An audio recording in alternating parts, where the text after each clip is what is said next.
देखिए हम लिमिट्स पढ़ चुके हैं, तो अगर कोई एक पॉइंट दे रखा है हमें और एक फंक्शन दे रखा है, ठीक है, तो अगर हमसे ये बोला जाए कि लेफ़्ट लिमिट की बात की जाए, तो यानी कि अगर हमारा फंक्शन एक ए पे हम बात कर रहे हैं, तो हम लेफ़्ट हैंड लिमिट क्या बोलेंगे, जो ए से छोटी होगी लेकिन टेंड कर रही होगी ए की ओर, यानी कि ए से छोटी होने के बाद भी ए के करीब पहुंच रही होगी, ठीक है।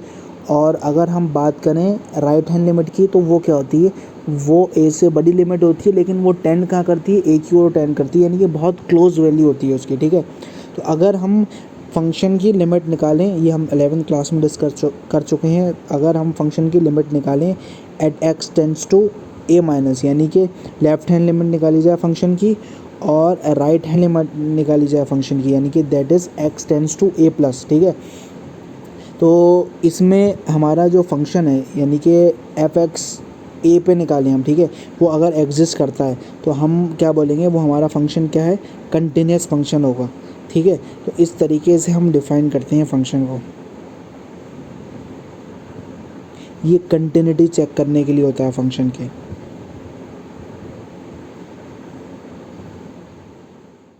अगर हम किसी डिसकंटिन्यूस फंक्शन की बात करते हैं, तो उसमें अगर लेफ़्ट हैंड लिमिट जैसे ये केस दे रखा है और राइट हैंड लिमिट एक दूसरे के इक्वल नहीं आ रही हैं, तो limit x tends to a f x, यानी कि इसका निकालने का कोई मतलब ही नहीं बनता है, क्योंकि left hand limit right hand limit की इक्वल नहीं आ रही है। तो सबसे पहले तो हमें ये चेक करना है कि left hand limit right hand limit के इक्वल आ रही है कि नहीं आ रही है। अगर ये दोनों इक्वल नहीं आएंगी तो हमारा फंक्शन क्या होगा, डिसकंटिन्यूस होगा। जैसे इसकी बात करें, इस ग्राफ को ही हम देख सकते हैं क्लियरली, जो लेफ़्ट हैंड लिमिट के अकॉर्डिंग फंक्शन जा रहा है वो इस फॉर्म में जा रहा है, और राइट हैंड लिमिट के अकॉर्डिंग जो फंक्शन आ रहा है वो इस फॉर्म में आ रहा है, ठीक है।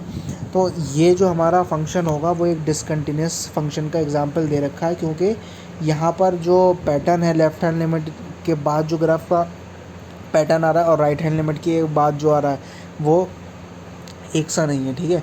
अब अगर हम बात करें इस वाले ग्राफ की, ठीक है, तो इसमें एक स्टेटमेंट पढ़ देता हूँ। ये देखिए क्या दे रखा है, the continuity of a function f is also destroyed if either of the two limits, that is limit x tends to a f x, x tends to a minus f x and limit x tends to a plus f x, और both tend to plus infinity और minus infinity, यानी कि या तो कोई एक, यानी कि लेफ़्ट हैंड लिमिट या राइट हैंड लिमिट, या दोनों ही या तो प्लस इन्फिनिटी की तरफ टेंड करें या माइनस इन्फिनिटी की तरफ टेंड करें, ठीक है। तो उस केस में भी हमारी जो कंटिन्यूटी होगी वो कैसी होगी, डिस्ट्रॉय हो जाएगी।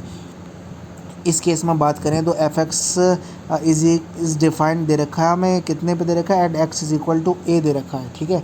और जो हमें लिमिट प्रोवाइडेड है वो x tends to a minus दे रखी है, उस पर क्या आ रहा है, प्लस इन्फिनिटी आ रहा है। देखिए हम देख सकते हैं इन्फिनिटी की तरफ जा रहा है। दूसरे केस में देखिए क्या दे रखा है, एफ एक्स जो है वो प्लस इन्फिनिटी की तरफ जा रहा है, और यानी कि left hand limit f x tends to a minus, ये भी इन्फिनिटी की तरफ इस तरीके से जा रहा है। और अगर हम बात करें limit x tends to a plus f x की बात करें, ये भी क्या हो रहा है, ये भी इन्फिनिटी की तरफ जा रहा है। तो ए प्लस की बात कर लें या ए माइनस पे बात कर लें, दोनों इन्फिनिटी की तरफ जा रहा है, तो इस केस में जो कंटिन्यूटी होगी वो होल्ड नहीं करेगी, ठीक है। अब देखें आगे क्या केस दे रखा है, it follows from the above discussion that a function f x can be continuous at a point x is equal to ए, यानी कि एक गिवन ए पॉइंट पर फंक्शन कंटिन्यूस होगा। उसके लिए क्या क्या कंडीशंस हैं, सबसे पहले तो हमें ये चेक करना होगा कि एफ ए डिफाइंड है, यानी कि एक फाइनाइट यानी कि पॉसिबल वैल्यू आ जाए एफ ए की, ठीक है। दूसरा केस क्या दे रखा है, f x tends to a f x, यानी कि x tends to a f x exist कर रहा है सबसे पहले, और एफ ए हमें डिफाइन होना चाहिए, यानी कि जो वैल्यू है उस पर डिफाइन होना चाहिए कि फंक्शन की वैल्यू कहाँ जा रही है। X tends to f x define होना चाहिए हमें, एग्जिस्ट करे वो, ठीक है। और अगला दे रखा है हमारा limit x tends to a f x is equal to f a के बराबर होना चाहिए, ठीक है। तो ये तीन कंडीशन कंटिन्यूटी के लिए होल्ड करना ज़रूरी है। अब एक कंटिन्यूस फंक्शन की अगर हम ग्राफ की बात करें तो वो हमें इस तरीके से दिखाई देगा।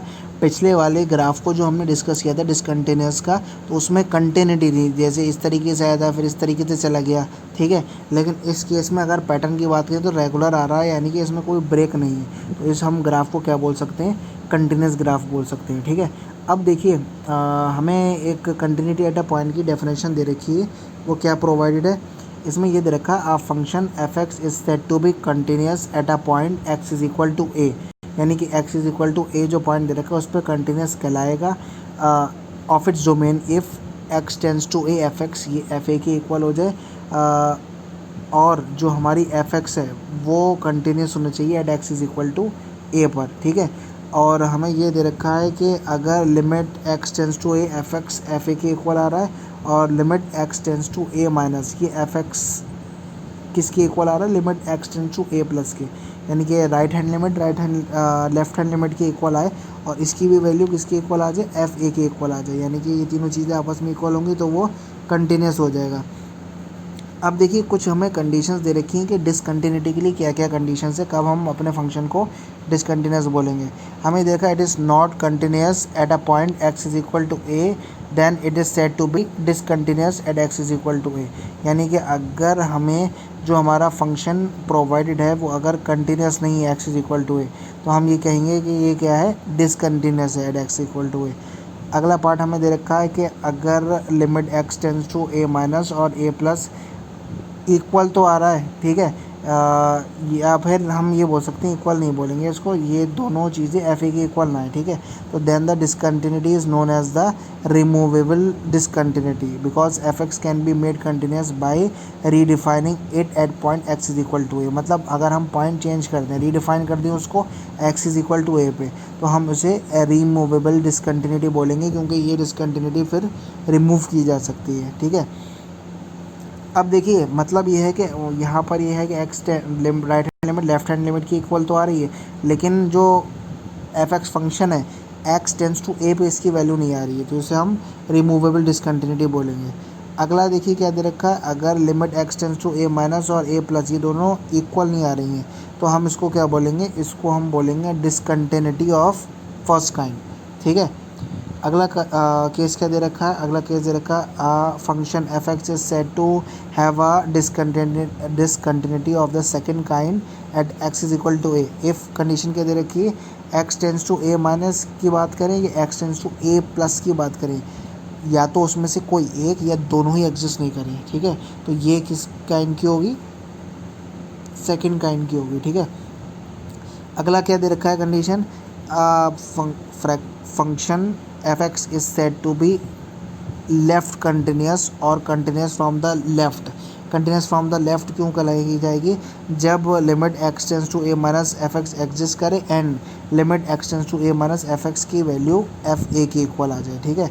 अच्छा इसी की तरह अगर राइट कंटिन्यूस हो said to be right continuous के लिए क्या थी, x tends to a f x exist करे और x tends to a plus की बात हो रही है, ए नहीं होगा यहाँ, ए प्लस दे रखा है, ठीक है। तो और साथ में क्या है, x tends to a plus f x की वैल्यू एफ ए के इक्वल आ जाए, तो हम इसे क्या बोलेंगे, राइट कंटिन्यूस बोलेंगे, ठीक है।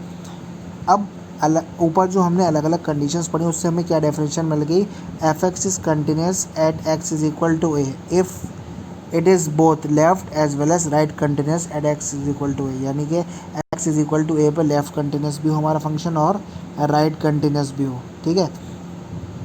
A function f x fails to be continuous at x is equal to a if any of the following happens. क्या है देखिए, x tends to a f x exist कर रहा है but it is not equal to f a, ठीक है।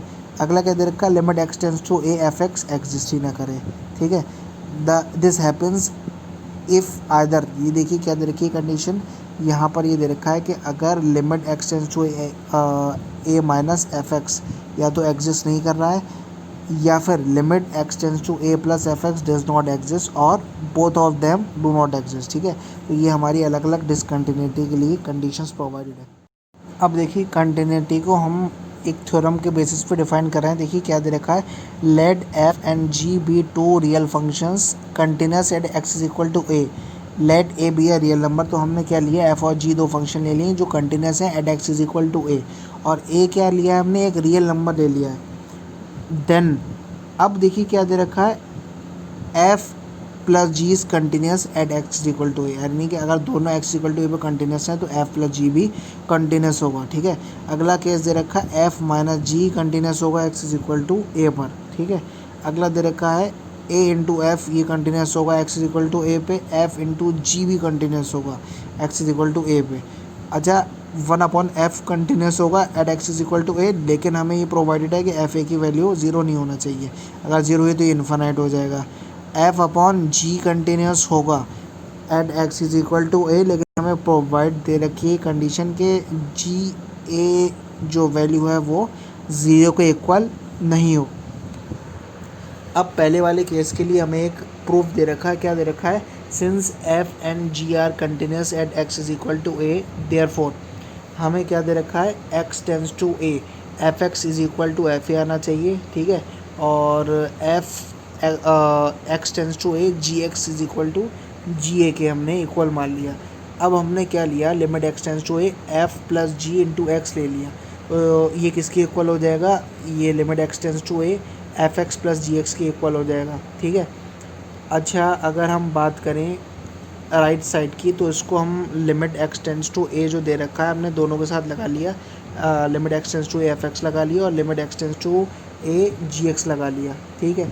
अब देखिए यहाँ पर हमें क्या दे रखा है? X tends to a f x equal आ रहा है एफ ए के, और g x tends to a g x भी जी ए के इक्वल आ रहा है, ये हमने ऊपर मान लिया था, ठीक है। तो यहाँ पर हम एफ एक्स की प्लेस पे लगा सकते हैं एफ ए और जी एक्स की प्लेस पर लगा सकते हैं जी ए, ठीक है। अब देखें क्या आएगा। यहाँ पर तो ये मल्टीप्लाई की फॉर्म में ही है, और राइट साइड में क्या होगा? देखिए एफ और जी फंक्शन दोनों के साथ ए लग रहा है, तो हम ए कॉमन ले सकते हैं बाहर, तो क्या आ जाएगा? F plus g into a के आ जाएगा, ठीक है। अब देखिए यानी कि F plus g into x लगाया, एक्स की वैल्यू ए लगाई, तो ये राइट हैंड साइड के इक्वल आ जाएगा। यानी कि हमारा जो फंक्शन है एफ प्लस जी ये कंटिन्यूस होगा at x is equal to ए पर। अगला केस क्या दे रखा है?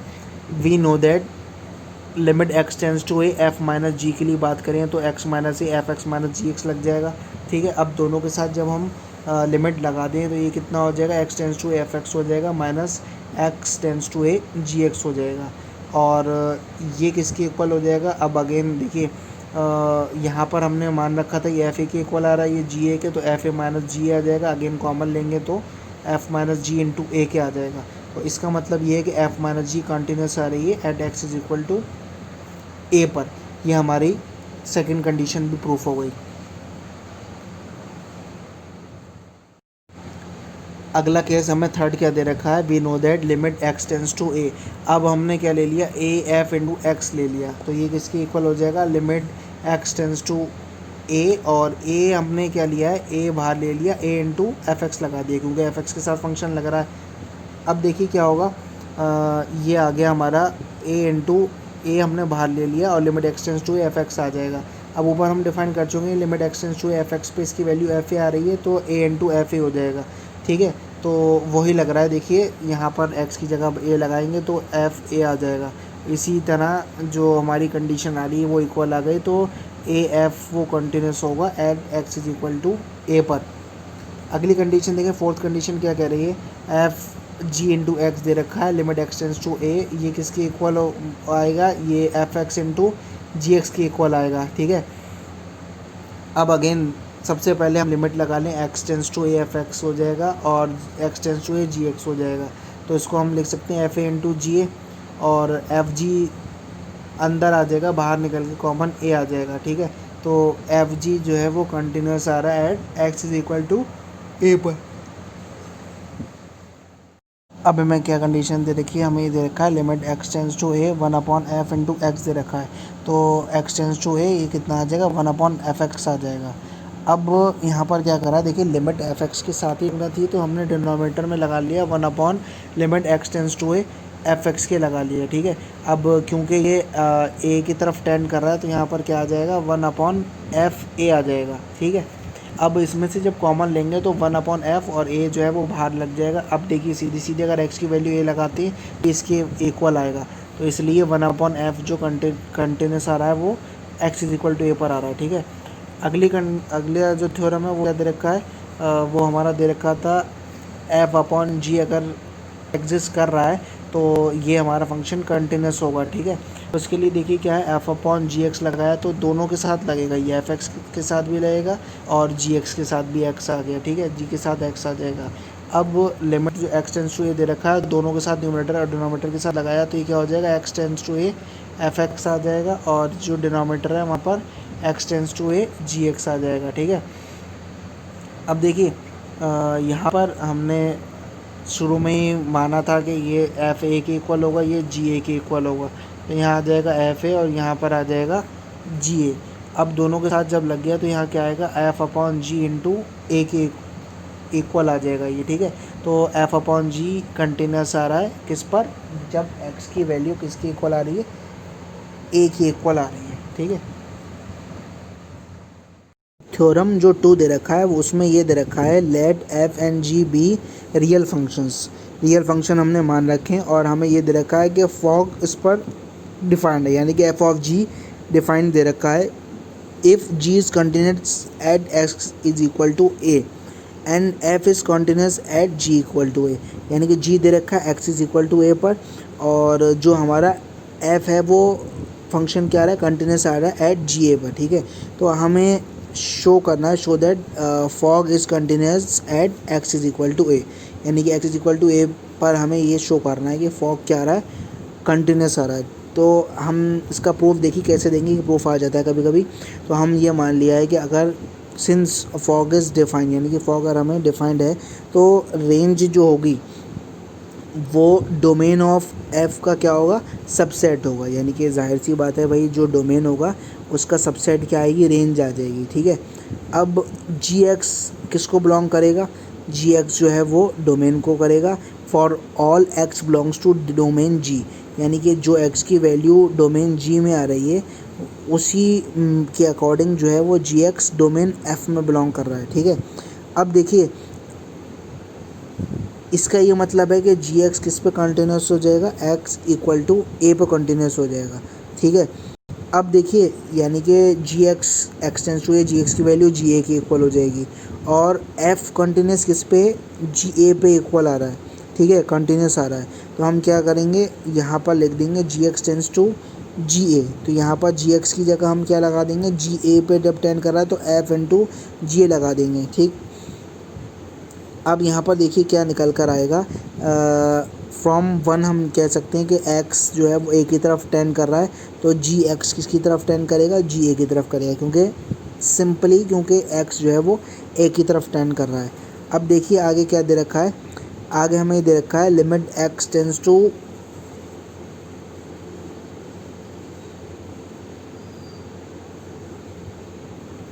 यहाँ पर देखें, यहाँ पर हमें दे रखा है जी एक्स जो है वो जी ए की तरफ टेंड कर रहा है, तो हमने ये दिखा दिया कि जी एक्स जो है वो जी ए इक्वल हो जाएगा। अब देखिए अगेन एक्स जो है वो ए की तरफ क्योंकि टेंड कर रहा है तो एफ जी एक्स किसके इक्वल होगा, एफ जी ए के इक्वल हो जाएगा। अब फॉग की बात करें, क्योंकि एफ ऑफ जी दे रखा है तो फॉग एक्स किसके इक्वल हो जाएगा, फॉग ए के इक्वल आएगा, ठीक है। तो फॉग जो है वो कंटिन्यूस आ गया किस पर, ए पर, क्योंकि हमने सीधा सीधा जब ए वैल्यू लगाई तो वो इसके इक्वल आ रही हैं दोनों वैल्यूज़, ठीक है। तो हम ये बोलेंगे कि फॉग क्या है, कंटिन्यूस है एक्स इज इक्वल टू ए पर। ये हमें को एग्जाम्पल 2 प्रोवाइडेड है, हम इसको थोड़ा डिस्कस कर लेते हैं। क्या दे रखा है, show that the function f x given by, function हमें क्या दे रखा है, एक्स इंटू साइन 1/x दे रखा है जब एक्स की वैल्यू 0 के इक्वल नहीं है, और ये 0 दे रखा है जब एक्स की वैल्यू किसके इक्वल आ रही है, 0 के इक्वल आ रही है। तो देखिए क्या करना है, सबसे पहले हम लेफ्ट हैंड लिमिट निकाल लेते हैं at x is equal to 0। तो हम जानते हैं कैसे निकलती है लिमिट, 11th में हमने ये पढ़ा है, limit x tends to 0 minus दे रखा है, एफ एक्स लगा दिया हमने, ठीक है। लेफ्ट हैंड लिमिट निकालना है, तो जब भी लेफ्ट हैंड लिमिट या राइट हैंड लिमिट निकालें तो सबसे पहले हम फंक्शन को क्या करते हैं, लिमिट एच टेंस टू 0 पे चेंज करते हैं, ठीक है। और यहाँ पर एफ एक्स की जगह क्या लगा देंगे, 0 माइनस एच लगा देंगे, ठीक है। अब 0 माइनस एच का मतलब है एफ माइनस एच, ठीक है। अब एफ माइनस एच यानी कि देखिए यहाँ पर जो हमें फंक्शन दे रखा है नॉट इक्वल टू 0 पे एक्स इंटू 1/x दे रखा है, तो यहाँ पर क्या करना पड़ेगा, देखिए minus H into sine minus 1/h लगा देंगे, ठीक है। अब क्योंकि लिमिट एच टेंस टू 0 कर रही है तो क्या होगा यहाँ पर 0 इंटू साइन 1/0। अब यहाँ पर सीधा सीधा 1/0 यानी कि इन्फिनिटी नहीं लेंगे, साइन की वैल्यू देखिए कुछ भी ले लें हम -1 और +1 के बीच में ऑसिलेटिंग होती है, लेकिन h की वैल्यू हमें क्या दे रखी है, 0 दे रखी है। तो 0 into any value between 1 and -1 will be also equal to 0। ठीक है, ये वैल्यू आ गई हमारी। अब राइट हैंड लिमिट अगर हमने निकाली, राइट हैंड लिमिट पर अगेन इसकी तरह ही करेंगे, बस यहाँ पर क्या आ जाएगा, 0 + h आ जाएगा। तो उसके लिए हम क्या कहेंगे, limit h tends to 0 fh, ये इक्वल इसके आ रहा है limit h tends to 0 h sine 1/h के इक्वल आ रहा है। अब देखिए जब साइन 1/h की बात करें तो अगेन इसकी वैल्यू भी ऑसिलेट करेगी -1 और +1 के बीच में। तो जब इसकी 0 से मल्टीप्लाई होगी तो यहाँ पर भी आंसर किसके इक्वल आएगा, 0 के इक्वल आ जाएगा। तो हमारा एक रिलेशन आ गया, क्या आ गया, limit x tends to 0 minus fx limit x tends to 0 plus, यानी कि राइट हैंड लिमिट की बात करें, और limit x tends to 0 fx करें यानी कि f0, ये सब इक्वल आ रहे हैं, यानी कि 0 के इक्वल आ रही है इन सब की वैल्यू। तो हम ये बोल देंगे fx जो फंक्शन है वो क्या है, कॉन्टिन्यूस है, x is equal to a पर। इस तरीके से हम क्वेश्चन सॉल्व करेंगे ये वाले। ये एग्जांपल हमें क्या दे रखा है, इसमें दे रखा है show that the function fx is equal to mod of sine x plus cos x दे रखा है, और हमें ये शो करना है ये फंक्शन कंटिन्यूस आ रहा है at x is equal to pi पर। ठीक है, तो अब इसके लिए देखिए क्या करना पड़ेगा, हमने ये मान लिया कि जी एक्स जो है वो function sine x plus cos x के है। ठीक है, एफ एक्स नहीं मान सकते क्योंकि यहाँ पर एफ एक्स की वैल्यू में प्रोवाइडेड है। तो हमने एक दूसरा फंक्शन ले लिया जी एक्स, उसको मान लिया हमने sign x plus cos x के इक्वल, और हमने एक फंक्शन तीसरा लिया है जिसमें एच एक्स किसके इक्वल लिया है, मॉड ऑफ एक्स के इक्वल लिया है। ठीक है, अब यहाँ पर क्या करा है, हॉग ऑफ एक्स लगाया यानी कि एच ऑफ जी एक्स। ठीक है, तो यहाँ पर इसको इस फॉर्म में लिख सकते हैं। अब एच ऑफ जी एक्स का मतलब क्या है, देखिए एच तो बाहर आ जाएगा और जी एक्स की जगह क्या आएगा, sine x plus cos x आ जाएगा। अब एच जब लगेगा, एच जो फंक्शन एक्स है उसको मॉड में चेंज कर दे रहा है, तो ये हो जाएगा mod of sine x plus cos x, और ये किसके इक्वल आ रहा है, एफ एक्स के इक्वल आ रहा है। अब हमें देखिए प्रूफ क्या करना है, in order to prove that f x is continuous at x is equal to pi, it is sufficient to prove that g x is continuous at x is equal to pi and h x is continuous at g पाई। यानी कि देखिए जो हमने सबसे पहले अगर हमें proof करना है कि जी ये कंटिन्यूस है, तो हमें सबसे पहले ये करना पड़ेगा कि जी एक्स जो है वो हमें दिखाना पड़ेगा एक्स इज इक्वल टू पाई पे कंटिन्यूस है, और एच एक्स जो कंटिन्यूस है वो जी पाई पर है। ठीक है, और ये इसकी वैल्यू कितनी आ रही है, साइन पाई प्लस कॉस पाई क्या आ रही है, किसके इक्वल है, -1 के इक्वल आ रहा है। ठीक है, तो सबसे पहले हम क्या निकालेंगे, एक्स टेंस टू पाई पे जी एक्स की वैल्यू निकालें। जी एक्स हमने क्या माना था, sine x plus cos x माना था, तो यहाँ पर sine pi plus cos pi आ जाएगा। साइन पाई की वैल्यू 0 होती है और कॉस पाई की -1 होती है, तो यहाँ सीधा सीधा -1 आ जाएगी वैल्यू। ठीक है, अब जी पाई पे वैल्यू क्या होगी, जी पाई पे वैल्यू -1 आ रही है। ठीक है, तो limit x tends to pi g x किसके इक्वल आ रहा है, जी पाई के इक्वल आ रहा है। ठीक, अब देखिए तो जी एक्स जो है वो कंटिन्यूस आ रहा है किस पर, x is equal to pi पर।